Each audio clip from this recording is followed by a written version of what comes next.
গোটা বিশ্বের এই মুহূর্তে এই পরিস্থিতি নিয়ে আমি আপনাদেরকে একটা গল্প শোনাতে চাই। একটা সমুদ্রে বড় শার্ক থাকে। এই শার্কটা কি করে, এই শার্কটা ঘুরে ঘুরে গোটা সমুদ্রে যত ছোট ছোট মাছগুলো আছে এগুলাকে হয়রান করে এবং গিলে গিলে খায়। তো এই পরিস্থিতিতে সমুদ্রের সকল ছোট ছোট মাছ যা আছে এরা আসলে বিরক্ত।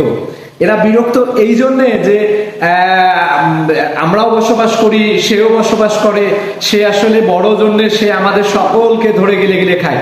তো গোটা বিশ্বে যেটা হয়েছে, গোটা বিশ্বের যারা নিজেকে বড় মনে করে, যে নিজেকে বড় মনে করে তার একটা বাজে পরিণতি তৈরি হয়েছে। সমুদ্রের সকল মাছ মিলেমিশে একটা প্ল্যানিং করছে যে আমরা সবাই মিলে এবার এই বড় মাছটাকে চারদিক থেকে অ্যাটাক দিব। তো বড় মাছটাকে যখন আমরা চারদিক থেকে অ্যাটাক দিব, সে কি খায় খাক, সে কাকে কামড়ায় কামড়াক, আমরা কেউ তার লেজে, কেউ তার ঘাড়ে, কেউ তার পেটে, কেউ তার পিঠে, কেউ তার মাথায়, কেউ তার চোখে